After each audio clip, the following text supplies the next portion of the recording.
Capital Sonoro. Bienvenidos a De Vital Importancia, un podcast de cultura en el que hablamos de temas serísimos con gente inteligentísima. En este episodio le ponemos el ojo a la toma pacífica con entrada a la fuerza de un grupo de manifestantes indígenas a las instalaciones de la revista Semana en Bogotá. Un hecho que puso de manifiesto en medio de la discusión generada por este acto de protesta el racismo que permea los mensajes de muchos medios de comunicación y la conversación pública en Colombia. ¡Abajo la mala información de Semana! ¡Abajo la mala información de Semana! No queremos más saber mala información de Semana. ¡Alto!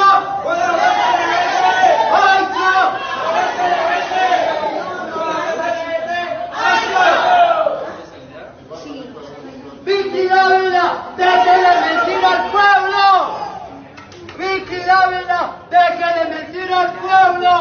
El pasado 29 de septiembre, miembros de las comunidades Misak, Pijao y Nasa protestaron durante una hora en las instalaciones de Semana, en el marco de las manifestaciones pacíficas convocadas por el gobierno nacional. Hacia el mediodía, un grupo de indígenas ingresó a la fuerza de las instalaciones del medio, reclamando la desinformación de este y otros medios hegemónicos del país. Son varias veces las que movimientos indígenas han explicado que la desinformación termina por estigmatizarlos y por consiguiente ponerlos en riesgo. Las reacciones han sido muchas. El ministro de Interior, Luis Fernando Velasco, rechazó el ingreso a la fuerza y llamó a un acuerdo nacional. La ministra de Trabajo, Gloria Inés Ramírez, aseguró que es muy importante no solamente proteger a los medios, a los periodistas, sino también hacer un llamado para que las y los periodistas no sean incendiarios. Se conoció además un comunicado emitido por el Movimiento Indígena Colombiano, representado en la Mesa Permanente de Concentración con los pueblos y organizaciones indígenas, en el que aclaran que los hechos que se presentaron en la ciudad de Bogotá, en inmediaciones de la Casa de Nariño, así como los representados en un medio de comunicación, no representan a la minga. La Fundación para la Libertad de Prensa reconoció el derecho a la protesta ciudadana y los reclamos hacia la prensa, pero dijo que no se podían tolerar los hechos intimidantes contra las y los periodistas, que son esenciales para garantizar el pluralismo informativo y el debate democrático. Sin embargo, también aclaró que el rechazo a este acto no debe confundirse con la estigmatización al movimiento indígena. El debate es complejo, pero nosotros queremos mirarlo más que en la coyuntura, en las estructuras que derivan en estos sucesos, en las narrativas racistas, en la libertad de prensa y en las acciones con las que se puede exigir un ejercicio periodístico responsable. Por eso hoy nos acompaña Diana Mary Gembuel Morales, indígena Misak, comunicadora social y periodista, magíster en comunicación política, reconocida como la mejor periodista indígena de Colombia por Gacetas de Colombia, consejera editorial de Agenda Propia. Además, fue coordinadora de comunicación intercultural de la comunidad de juristas Acuba Daura y actualmente es secretaria general del Cabildo Guambia, ubicado en Silvia, Cauca. Diana, bienvenida de Vital Importancia. Muy buenas tardes para todos, todas y todes. Reciban un saludo de armonía y equilibrio desde acá de los Andes colombianos, pues exactamente en el territorio ancestral del pueblo Misak. Felicitar y también agradecer por este espacio. Yo creo que son temas en que hay que analizar, debatir, pero también informarnos y formarnos, no solo en esta coyuntura ni frente a los hechos que han pasado, sino darle otra formación como periodistas, como procesos de comunicación, el papel de la radio, de la televisión en territorios y en las ciudades, ¿sí? Para tener más claridad, no solo de la memoria, sino de la coyuntura actual como colombianos y colombianas. Además, nos acompaña nuestro periodista investigador Juan Pablo Conto, quien hará parte de esta conversación también. Juan Pablo, bienvenido de Vital Importancia. Hola, pues un placer estar acá, un saludo María, un saludo Diana y un placer pues que nos acompañe el día de hoy. Bien, Diana, históricamente se han hecho proyecciones sobre las vidas y el deber ser de las comunidades indígenas, ¿verdad? Los medios de comunicación han sido definitivos en esa visión, muchas veces miope, pero en esta situación la conversación se retoma desde unos lugares que están cargados de prejuicios. Y nosotros quisiéramos empezar por ahí. Cuéntenos, por favor, qué ha caracterizado la narrativa o las narrativas en los medios de comunicación alrededor de los movimientos indígenas y de sus luchas.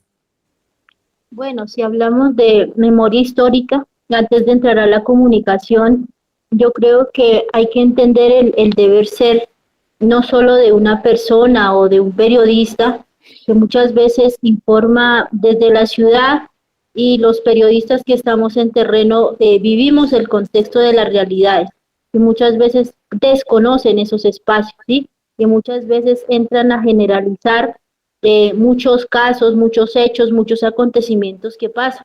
Y ese es el análisis que siempre le hemos dado los comunicadores en los territorios, especialmente los comunicadores alternativos o los comunicadores indígenas. ¿Y cuál sería el rol realmente de la televisión, de los medios privados, públicos, frente a manejar un solo lenguaje, pero desde las realidades, no un lenguaje de amarillismo, no un lenguaje racista, sino un lenguaje que realmente aporte a las realidades?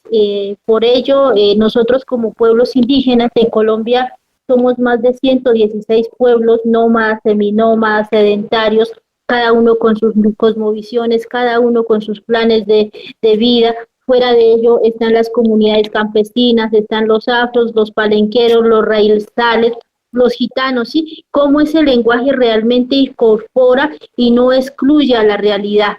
Entonces, son retos que realmente como periodistas y como medios se tiene que analizar. Anteriormente, antes de pasar este hecho de semana, en las regiones han habido formaciones de comunicación, de periodismo interétnico, y debatíamos de que la información no está llegando a lo que tiene que ser, cómo el puente de equilibrio del territorio hacia esos medios realmente llegan o no llegan, y también cómo es el lenguaje, el texto, el contenido frente a la audiencia que es Colombia, que Colombia es súper diversa y que muchas veces desconocen esa realidad. Entonces, desde el movimiento indígena de las 7 organizaciones en Colombia, hay 7 organizaciones indígenas, de las cuales cada organización tiene un proceso de comunicación, ya sea desde el territorio, ya sea desde el espacio nacional. Entonces, ¿cómo esos comunicadores se articulan con esos medios grandes y cuál es ese racismo para ver cuál es ese puente, perdón, para no entrar en el racismo, ni en el individualismo, ni en el amarillismo solo por vender o por ofrecer una información? Diana, entonces, pues según esto y esta responsabilidad que recae en los periodistas a la hora de entender un país diverso como lo es Colombia y ajustarse pues a las realidades que vivimos, incluso si se informa desde la ciudad, con los retos que esto significa al no entender de pronto las complejidades que suceden en la ruralidad colombiana, podemos entonces hablar de que ha habido dentro de los medios de comunicación un racismo en la manera como se informa alrededor de la población indígena. Bueno, como yo creo que el papel de la comunicación desde los pueblos primero parte desde la oralidad, ¿sí? Y a partir de la oralidad, cómo estos medios o aparatos tecnológicos han involucrado en los territorios indígenas y cuál es esa visión de mostrar hacia afuera, ya sea de un periodista que no es indígena, de un periodista que no conoce. Hay casos, por lo menos cuando estamos acá en el Cauca, los hermanos Nasa del norte del Cauca han tenido muchos conflictos en la liberación de la madre tierra, líderes asesinados, ¿sí? Y mucha gente generaliza las cosas, piensan que todo el departamento está pasando eso, pero es una parte del departamento del Cauca. En el Cauca hay más de 7 pueblos indígenas, además está lleno de diversidad étnica.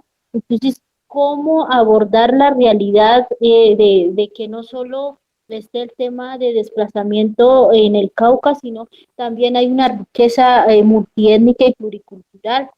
¿Cómo entender esos contextos? ¿Sí? Y también uno de los retos es hacer memoria. Yo creo que antes de entrar a informar una realidad, es saber de la memoria de lo que está pasando, no solo en la actualidad, sino del hecho. Muchas veces nosotros Yo lo digo por experiencia, cuando toca hacer un reportaje, lo primero que hago es ir al territorio, conocer el contexto, conocer la historia, cuál es la realidad en la cual aparece. Luego se saca la nota, no se saca así por así, porque entra a desarmonizar otros espacios, otros escenarios, si no hay una información que realmente pues muestre lo que está pasando, ¿sí? Entonces, son retos del proceso de conocimiento, ¿sí? Son retos del lenguaje que se debe manejar, porque muchas veces hemos visto, no ahorita, sino en años anteriores, cuando empezaban a hacer, perdón, las movilizaciones o las vías de hecho acá en el departamento del Cauca,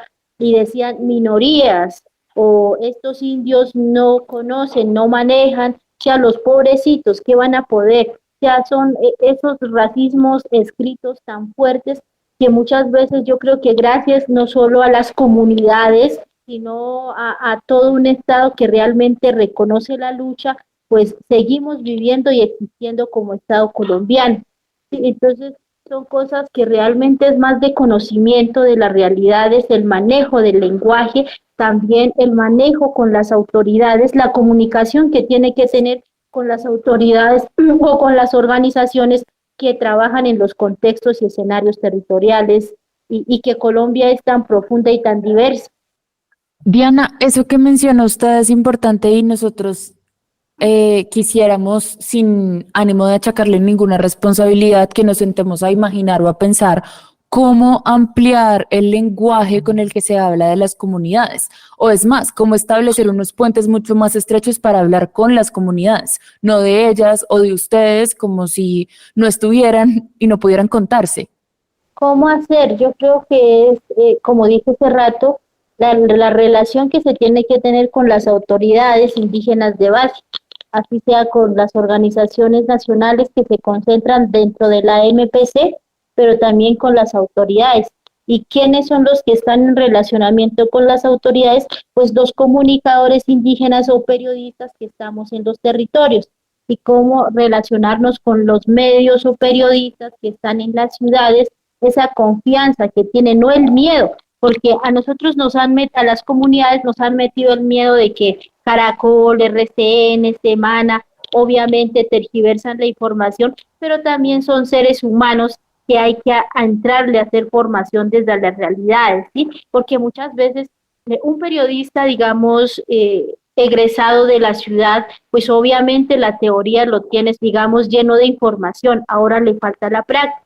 Como un periodista le apuesta, termina su carrera profesional y va al territorio a conocer las realidades, no va directamente al escritorio, a las oficinas o sale fuera del país. Sí, entraría a aportar a las comunidades de su conocimiento.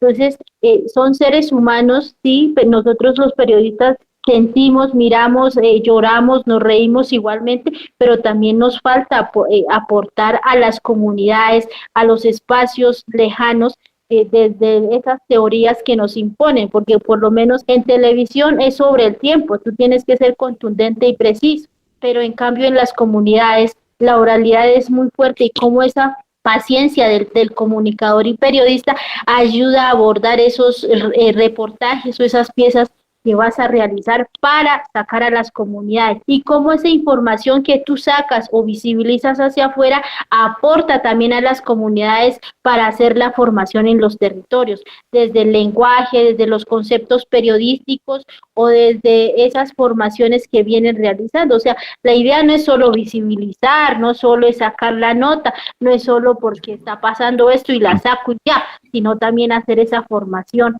Nosotros que pues conocemos el área académica, pero también ese relacionamiento con esas realidades y ese relacionamiento con otros medios. No nos casemos solo en Caracol, en Semana, en RCN, sino cuál es el papel realmente de la comunicación en Colombia y en América Latina, si realmente le estamos apostando a esas formaciones desde el lenguaje, desde todas esas herramientas, o realmente nosotros también les estamos enseñando a que los seres o las personas piensen individual y en vez de nutrir su pensamiento constructivo y crítico, entre a un pensamiento individualista y destructor. Ujú.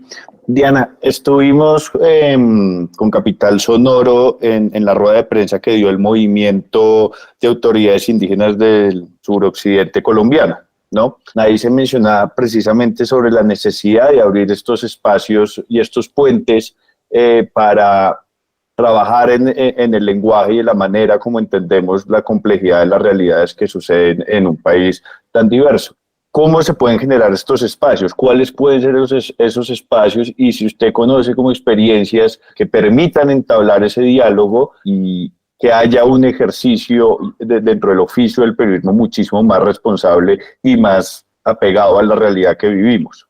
Bueno, frente a la pregunta y frente a lo que pasó pues en estos días, yo creo que despertó el análisis y el debate de si realmente nosotros como periodistas o como escenarios de comunicación, si le estamos apostando a las realidades o estamos estigmatizando o dañando más, no solo a las comunidades, sino pues global. Entonces, frente a ello, hay una experiencia muy bonita que hago parte yo de Agenda Propia, ¿sí? Donde nosotros construimos desde las comunidades. Somos un colectivo de mujeres periodistas, indígenas, no indígenas, ¿sí? Donde tienen diferentes potencialidades. Y fuera de ello, nosotros hacemos mingas de pensamiento. Antes de sacar una nota, antes de sacar una pieza audiovisual, antes de visibilizar, entramos a analizar qué realmente la comunidad quiere dar a conocer, pero con ese respeto, desde el lenguaje, desde el idioma, desde la realidad, y también tener un traductor o un intérprete, porque muchas veces nosotros el lenguaje lo manejamos súper técnico y queremos hacerle una entrevista a un líder que realmente la tiene clara sobre el caso, por lo menos del movimiento indígena, y es un mayor que no habla el español. Es como las personas que son intérpretes y traductores entran también a aportar a los procesos de comunicación y cómo las piezas audiovisuales en todos los espacios realmente retribuyen o contribuyen hacia afuera, pero también hacia adentro. Sí, es una experiencia que nosotros pues les recomendamos para que nos visiten Agenda Propia. No hay exclusión, son diferentes periodistas de América Latina que venimos trabajando en ese proceso. Ahora, ya aterrizando como a las realidades, es esas escuelas de formación que debemos aportar como procesos. Muchas veces nosotros que estamos en territorio decimos qué bueno Caracol o RCN o Semana o Canal Capital o otros medios llegarán a los territorios a hacer formación, ya sea en televisión, en radio, en prensa, que no sea solo sacar nota y publicar y ya no, sino también ese relacionamiento con las comunidades a partir de la formación. Entonces son apuestas que hay que pensar.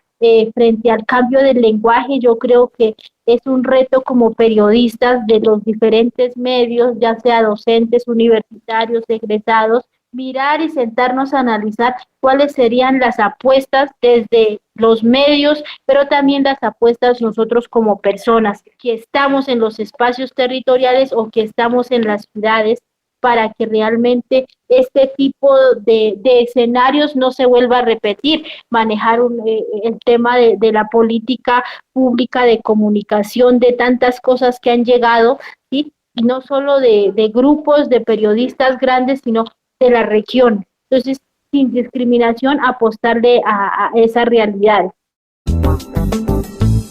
¡Hey tú! ¿Ah? Sí, papá, mamá.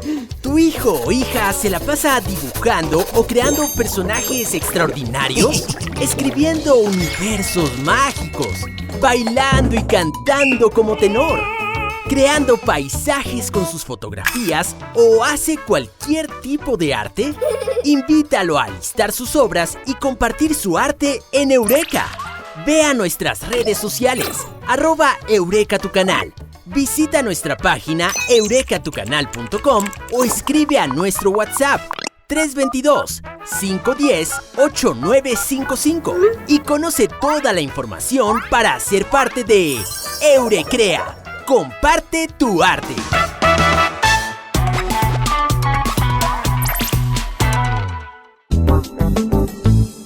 Diana, quisiéramos en este caso también movernos un poco hacia el otro lugar, ¿verdad?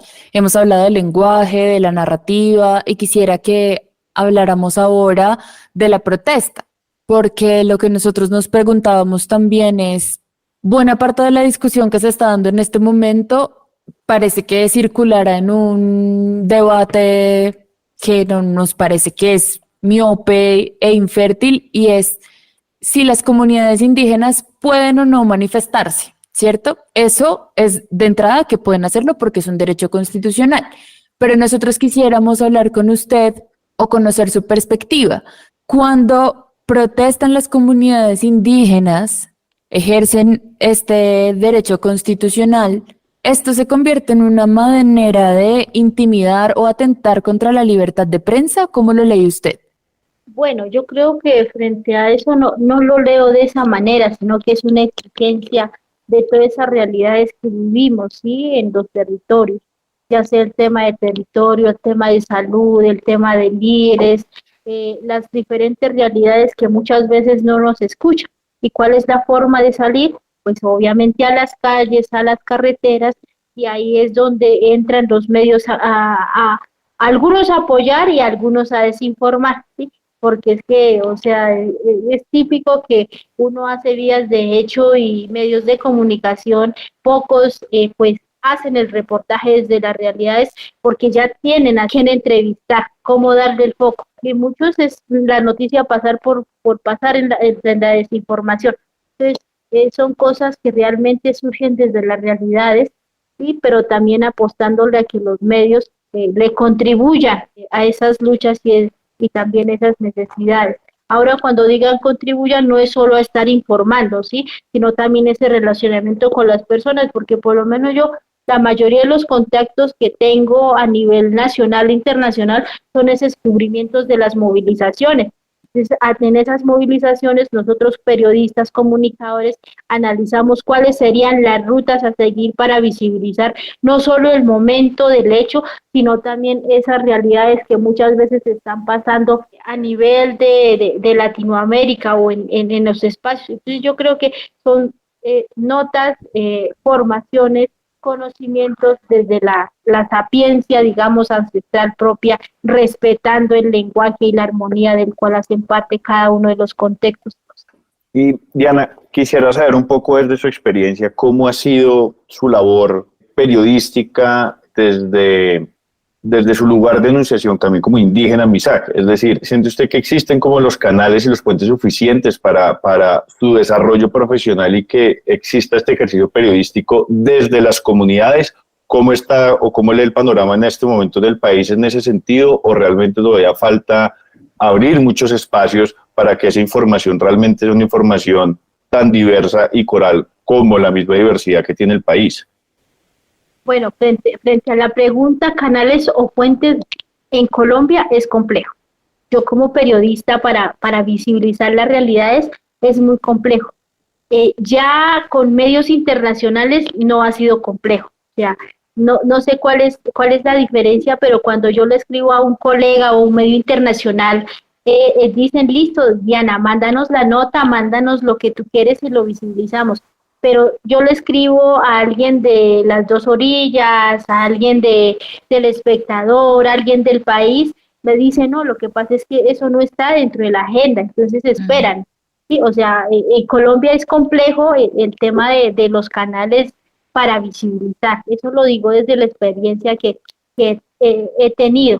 Ahora, espacios, yo creo que hay que abrir muchos espacios desde Colombia, ¿sí? Y también con periodistas internacionales que realmente están más atentos a la realidad en las regiones de lo que está pasando. Entonces, ¿cómo es ese, digamos, congelamiento de la mirada de un periodista, un medio colombiano que no quiere, o sea, que prefiere más la moda, que prefiere más vender otras cosas, lo hago global, y que los periodistas internacionales no solo uno llama y escribe, sino que ellos llegan a las regiones a hacer la entrevista y a hacer el trabajo periodístico.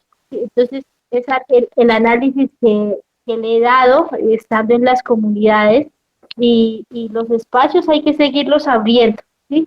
No solo en los medios de comunicación y no solo en los momentos, sino desde la academia. Yo creo que si hacemos formación real desde la academia, podemos sacar periodistas críticos, constructivos, de relacionamiento, de conocimiento, de no racismo, sino que es tratar de ser esa alternancia del papel y la formación.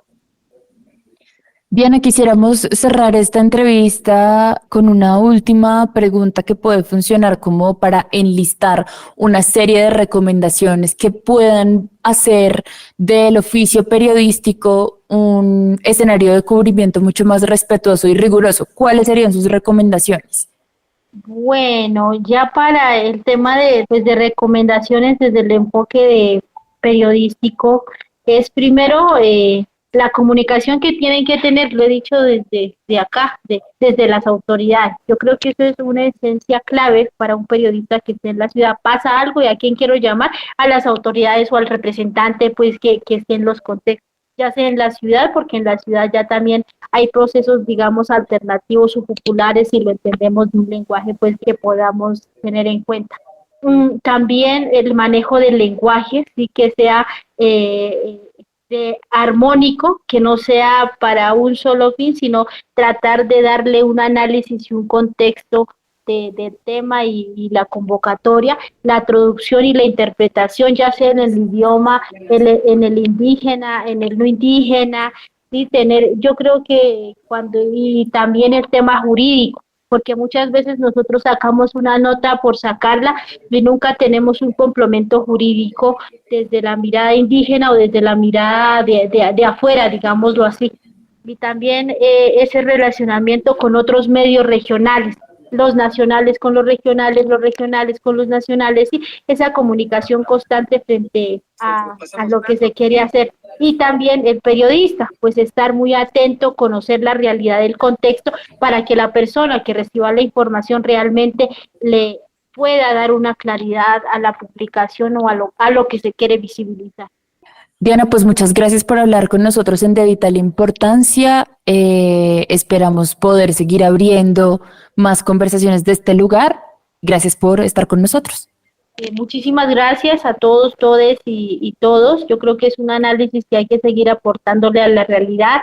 Mayela Ñinchu Teguchalinja Morique Belampai Pai, ese es otro de mis fuertes, el idioma propio, lo escribo y lo hablo, y yo creo que pues eso es también apostarle. Un periodista que conoce el lenguaje, pero también un periodista que no conoce, complementar la realidad de todo el contexto que estamos viviendo.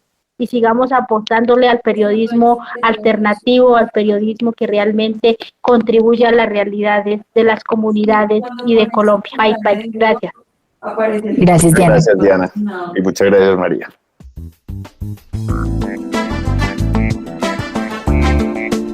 Y sumamos al episodio de una pequeña viñeta, pues en días pasados el escritor y dramaturgo noruego Jon Fosse, autor de Septología, recibió el Premio Nobel de Literatura 2023. La Academia Sueca señaló que le otorgaba el galardón por sus innovativas obras de teatro y prosa que le dan voz a lo que no se puede decir.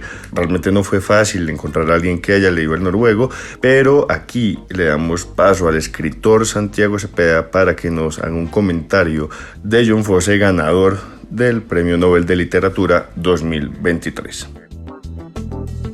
Hola, mi nombre es Santiago Cepeda, soy escritor y candidato doctoral en literatura de la Universidad de Lund en Suecia.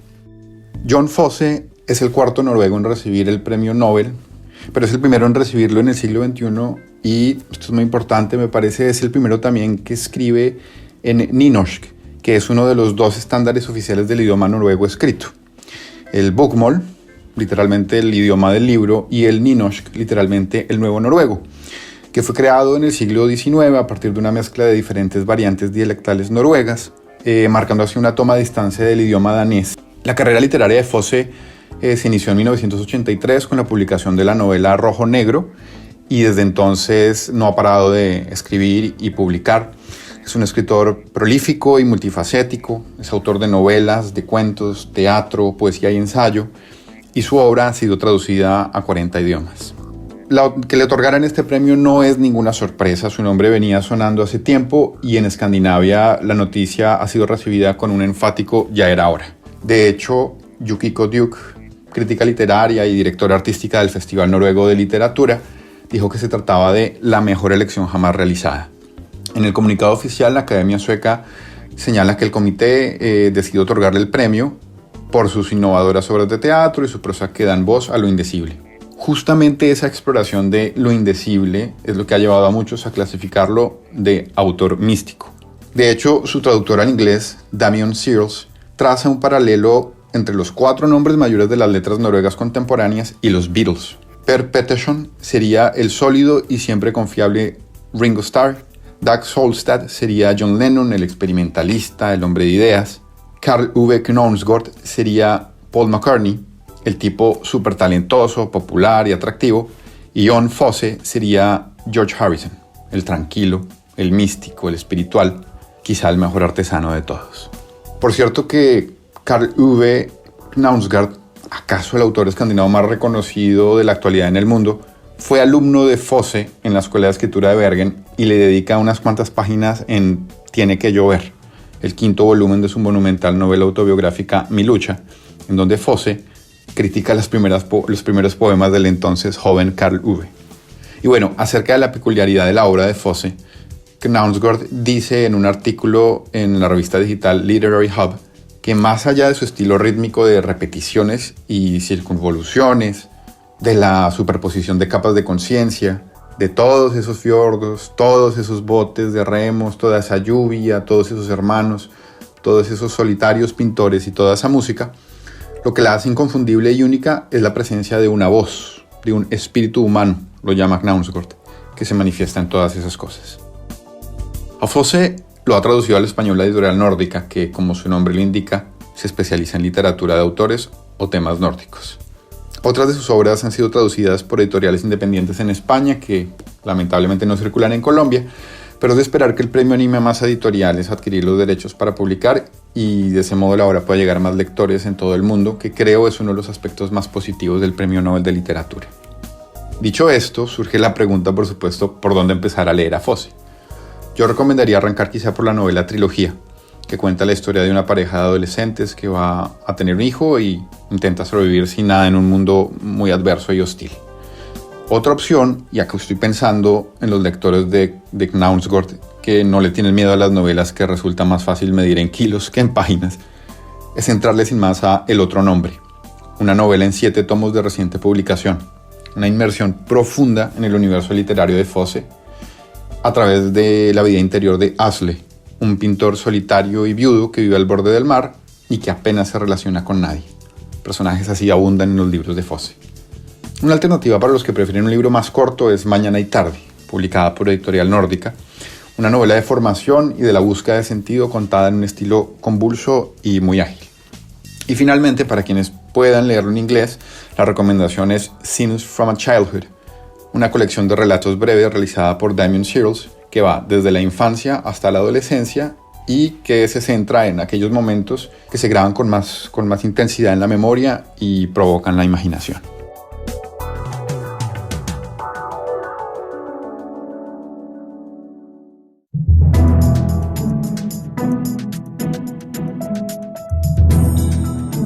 Aquí algunos planes para que se les olvide lo pesada que fue la semana y la pasen bueno en diferentes espacios en Bogotá. El próximo lunes 9 de octubre arranca un nuevo club de lectura en Santo Iseña. Esta vez van a leer Niña Pájaro Glaciar, la más reciente publicación por este sello editorial de Rey Naranjo, junto a la escritora Mariana Mantija. Recuerden que serán 3 sesiones, repetimos, lunes 9, martes 16 y lunes 23 de octubre a las 6 de la tarde en la carrera 4, número 54A10. La entrada es libre desde las 6 de la tarde. Si lo que quieren es tirar paso, no pueden perderse Relatos del Trópico Sabanero el próximo 15 de octubre. Un evento con entrada gratuita, pero con inscripción previa, en el que durante 10 horas, bandas, colectivos, sistemas de sonido y demás gente que hace parte de la música celebra la movida tropicalista de Bogotá y sus conexiones globales. Pueden encontrar a gente como Frente Cumbiero, Mula, Gato de Monte y un montón de bandas más. Recuerden, desde las 2 de la tarde hasta la 1 de la mañana el próximo 15 de octubre. La agenda de actividades la consultan en la descripción de este episodio. Si lo que quieren es un poco más de calma, no se pierdan el estreno el próximo 13 de octubre de El cine y sus protagonistas, una serie creada por la Cinemateca de Bogotá en alianza con Labo, la Comisión Fílmica y Canal Capital. Para ser parte del estreno de la serie, recuerden consultar el link en la descripción de este episodio. Si este año prometieron arrancar a escribir, el próximo 21 de octubre es su oportunidad de empezar a hacerlo. Pueden hacerlo junto a la escritora Juliana Muñoz Toro, quien los invita a participar en un taller donde podrán descubrir diversas herramientas para que la memoria y la anécdota personal ganen peso y tengan forma tras convertirse en historias únicas. Recuerden que Juliana es autora de varios libros y su más reciente publicación es Autorretrato en el Jardín. Al participar en este taller no solamente están pagando las clases, sino también la adquisición de este libro. Recuerden, se llama De la inevitabilidad del yo, un taller online de escritura autobiográfica. Recuerden que De Vital Importancia no podría existir sin la dirección de Santiago Rivas, la edición de Adriana Castellanos y la investigación de Juan Pablo Conto y María Cuestas. Este es uno de los tantos shows que producimos en Capital Sonoro, el área de podcast de Capital, Sistema de Comunicación Pública de la ciudad. Capital Sonoro.